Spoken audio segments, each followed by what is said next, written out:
to this week's edition of The Straight Path. I'm your host, Fuad Muhammad. Well, tonight on The Straight Path, we are privileged to have a very special person with us, one that was born into a Christian family, all the way from Texas, America. He is now one of the biggest da'is, calling everyone actually who he meets to the word, to the truth, to Al-Islam. Who's the special guy? Sheikh Yusuf Estes. Assalamu alaikum, Sheikh, and welcome to the show. How are you? Alhamdulillah. I'm kind of surprised to be here tonight. We've been working with Huda making these TV shows, and for you to invite me on this program tonight was kind of a surprise to me. I didn't know that... Really? Well, actually, we have something bigger than that for you. Really? You want to make some more shows, right? Actually, bigger than that, Sheikh. You know, we've been working on that one called, it's called Beauties of Islam. The one is called Ramadan Reminders, and then we got the one called the Muslim Mailbox. But actually, Sheikh, we didn't call you here to talk about the shows. No? No. We want to know how a Christian preacher became a Muslim. Everybody asks me this story. You sure you want to hear this? Again and again. Again and again. Ever since 1991, so many people ask me this, I decided to put up a website on the internet that tells the story. Yeah, in the story on there, it's actually true. It's so true. But even now when I read it, I start crying. Because I remember how I used to be and how I am now. And I remember that man who helped me get to Islam. But I'm getting ahead of myself. If you want to know, I can tell you this story. It all started when my father told me that we're going to start doing business with a man who's from Egypt. Oh, really? I got excited. I said, okay, Egypt, that's the land of the pyramids and the Sphinx. You know, they call him Abu Hol. Yeah. And this is going to be like Nile River, and was that the Cleopatra? Yes. I said, I could just see business cards now with those pyramids on it, camels and all this kind of... And then my father, he says, and he's a Muslim. Muslim. I said, a what? He's Muslim? Oh. I was thinking, of all the things. I said, Dad, you know we can't do business with a Muslim? He said, why? I said, you know, because my father knew these TV evangelists. Maybe you heard of some of them, like Jimmy Swaggart and Jerry Falwell and all these different guys. And he knew them. And the things that they said about Islam, the way that they used to put down Muslims in the Qur'an, and the horrible things that were being said. And by the way, not true, but I didn't know that. So I'm saying to my father, you know, these guys are hijackers. They're kidnappers. They don't believe in God. They worship a black box in the desert. And they kiss the ground 5 times a day. So my daddy's saying, no, you got to meet this guy. He's really nice. We're going to do business with him. And I said, I'll meet him on one condition. He said, what is it? I said, we do it my way. He said, what's your way? I said, okay, I want to come from church. It's got to be on Sunday. And then what I'm going to do, I'm going to come to him. I'm going to stop and eat or nothing, directly to him. And I will have my cross. I used to wear a cross on my belt loop, about that big. Okay? And I had a Bible that I carry under my arm all the time. And I have a cap on my head, and across the top of the cap it says, Jesus is Lord. And that's the way I want to meet this guy. Well, my dad said, okay, Sunday it is. Okay. We had a store in the mall in a place called Grand Prairie, Texas. And so in the store, we go to meet him on Sunday, you know. Now, I was ready for this guy, and I imagined, what's this guy going to look like? You know, he's going to be wearing one of those long white robes, and he's going to have a big outer garment thing, what they call a bisht over that, and he's going to have a turban on his head, and he's going to have an eyebrow that goes all the way across from one side to the other, a huge bushy beard that he'll have, and a big sword that he's going to be carrying. I think I was looking for somebody that's a cross between Attila the Hun and the Ayatollah Khomeini. I had no idea. So when my father took me in, I was nervous, you know. Here, I'm going to meet this guy. Oh, he's going to be a Muslim. Oh, boy. You know, but I'm going to hold the faith of Christianity high in front of this guy. We went in the door, you know. And my father said, here he is. I said, where's the guy, you know? And he brought him over, and I said, this? Because he wasn't wearing any clothes like I was thinking. He was wearing normal, everyday clothes, like you're wearing, you know. And he didn't have even a beard.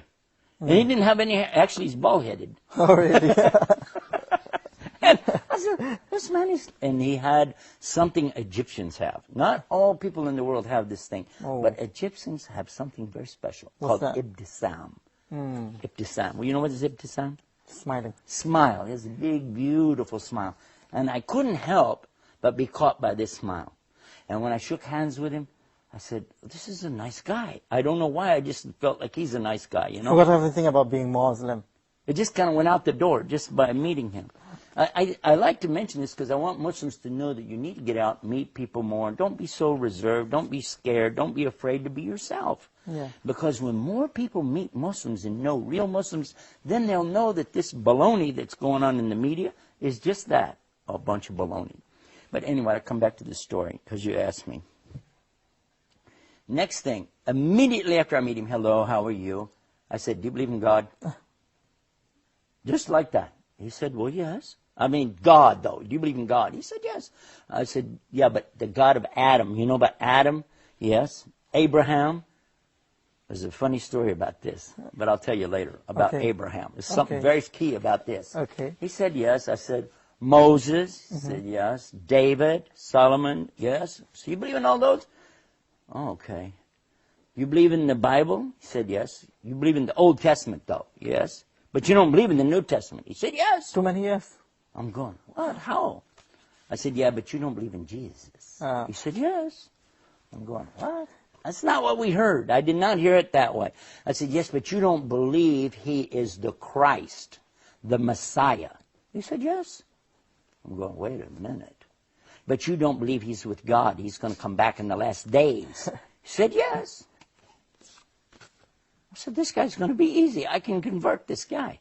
Immediately, I took him out to have a cup of tea. And we sat together in a little cafe right by my dad's shop. I remember reading that on that I was actually, why did you take him out for that cup of coffee after you met him?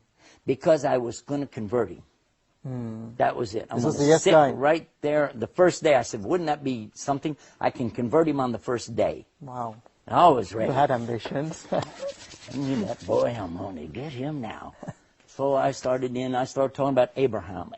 I'm telling him the story of Abraham and his son Ishmael, his son Ishaq, Isaac, as we call him in English, and the story of how Abraham has to sacrifice his son.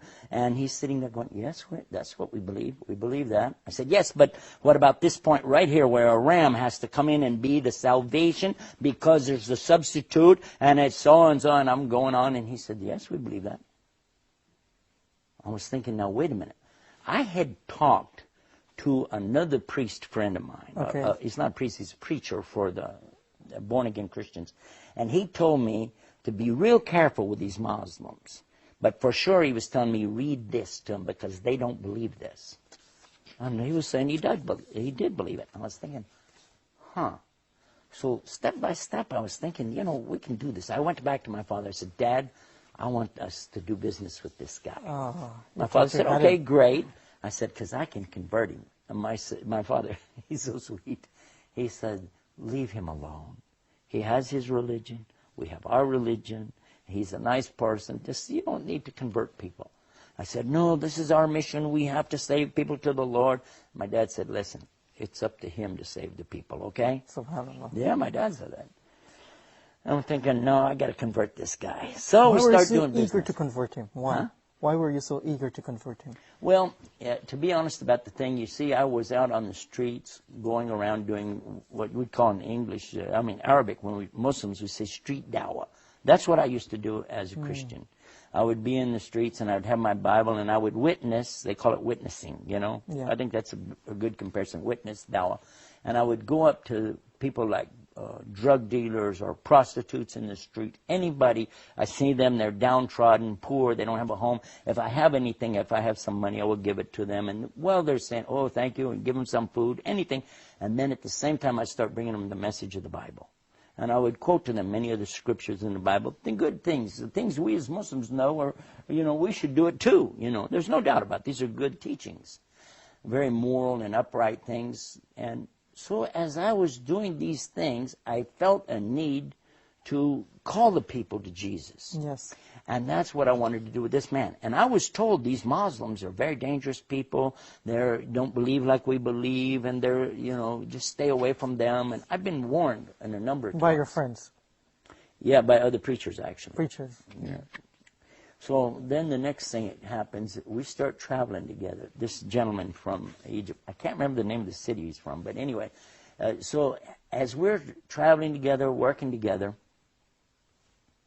I watched his character and I thought, wow. Every time it was time for him to do what he calls salah. Salah means like the connection between you and Allah. And it doesn't really mean prayer. It's bigger than that, but you know that. Anyway, so he would stop. Whatever we're doing, he'd say, excuse me for a few minutes. And I would watch him. And we're doing business. We're trying to do this. Here he goes. Walk over there and you'd see him and bowing and putting his head on the ground. And in the moment he would put his head on the ground, I'd say, look at this. This is so unbelievable. A human being, a strong man who's willing to humble himself to put his head in the dirt in front of his Lord. This is an amazing religion. If you can get a human being to humble themselves like that in front of God, like this, and fasting, not eating, not drinking during the daylight hours. I didn't imagine to see something like this. And then, on top of that, here is a man who had some moral teachings about him that, and I can't even describe it even now, but I'll give you an example and let you think about this. Watch this. One day, I had two little daughters, one about this big and one a little bit bigger than that, I guess, you know. And so to the older of the two, she's about 5 or 6, I guess, he says to her, would you like to borrow $1? And I thought, borrow $1? What's that? You want to give a kid $1? Give him $1. What's this borrow $1 thing? 5 years old, she was at that time. So he gave her the $1, and I told him thank you for that. I was thinking, because in Texas we actually say, hey, can I borrow $1? Borrow $10, borrow $20. We don't mean we're going to ever pay it back, by the way. That's the kind of borrowing we're talking about. A few days later, he asked her if she had any money. She had like 4 quarters, something like that. And he said, okay, give it back. This is the $1 you owe me. And I thought, oh, how tacky. Who's this man, you know? And I asked him, I said, what's that? He said, well, do you remember another time that I borrowed $1 from her and I paid her back? I did remember that. Yeah, one time he asked her for $1 and I thought that was tacky. But then he gave it back. And now he's asking her to pay it back. And I'm asking him, what's this about? He said, it's training the children to learn the responsibility of the value of the money and the value of your word and how you live up to what you say you're going to do. He said, and it was less than 2 days, because children's memory wouldn't last that long. But within 2 days, you know, he did this. And I realized that this is a huge teaching in business. And he said, and another point is, it must never be more than the original amount. Because no riba in Islam. There's no usury, no interest. I thought, wow. I said, let me watch this guy a little bit more, you know. Step by step, I watched his character. And then one time we would go to these like flea markets and things like that, put out these tables with stuff. I get a lot of stuff that is outdated merchandise. The dates on it are so close, no store would sell it because it's going to expire. In the United States, that's a big deal, you know. So if the date's going to expire within 2 or 3 days, nobody would want it, you know. But you could sell it at the flea market. And it's what we had. So I have the table lined out with stuff. You know, a lady came and she started to buy some things. And he reached under the table and was giving her things from under the table. I said, what are you doing? He said, I'm giving her this. I said, look, this has got 4 or 5 more days than this. Give her this stuff. He said, I can't do that. It's not my religion. I said, what? He said, this stuff here has only got 1 day left. Now, this stuff here has more days. I said, but that's why we put it up there. He said, that's not for me, okay? He said, you can do it. I don't want to do that. I said, okay, do whatever you want to do, you know. He was an amazing man. And I kept thinking, you know, if we get this guy in Christianity, we're going to make him a saint right away. Maybe even an angel. So you still wanted to convert him? Huh? So you still wanted to convert him all the way? Of course! What part of the story are you missing here? Hello? That's my goal. I haven't thought about anything else. So then, another strange thing happened. My friend, the other preacher, he used to carry this big cross. He would bolt it together. It was about 14 foot long. And he would carry that big cross and walk down the street. And when the reporters, journalists, TV people would come out and ask him questions, and he'd be telling them about the Lord, and he'd give out these pamphlets he had and collect donations. And this was really funny because he had a heart attack. Now, it's not funny to have a heart attack, but it's what happened next. I would go visit him every day in the hospital. And while I was in the hospital with him, another man was in the room with him in a wheelchair. So I go over to this other gentleman and I start witnessing to him. And I've got a Bible under my arm, and I got my cross with me, I got my hat, Jesus is Lord, and I'm telling this other man in the wheelchair about Jesus loves you, about the Bible. And I asked him, where are you from? He said, I'm from Venus. I'm going, Venus? Venus, Texas? He said, no, the planet. I'm going, oh, it's crazy. I thought this was a cardiac ward. Maybe it's the nut ward, you know. It turns out, though, that he had been very depressed, very depressed. And this heart attack had really hurt him, you know. And not just physically, but, you know, mentally and things, because he couldn't do what he wanted to do in life. Sheikh, can you just take a point there? We just want someone to meet you, actually. Can you please come? Assalamu alaikum. Walaikum Sheikh salam. Yusuf. Assalamu alaikum. Walaikum salam. This is Mr. Ahmed Fahmi, or Yeah. regional I wanted to director of greet Huda you. TV. Yeah, you're the regional manager for How are you? the Huda TV. Nice having you with us, man. By the way, I got you a surprise. Yeah? Guess. Surprise. Guess So, what? I don't know, some Hold more on. programs? Just hold on. What? 1 second. He's the regional Manager, it's regional director of Huda. Huda, yeah. Yeah, in Cairo. Here we go. Do you know this guy? Muhammad? السلام عليكم ورحمة الله حبيبي شيخ يوسف. Oh my gosh. Unbelievable. How are you? I can't believe it. It's a long time. يا أخي.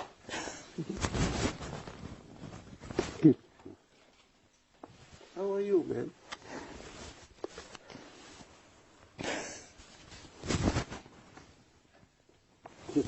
This is the guy I'm talking about. I know.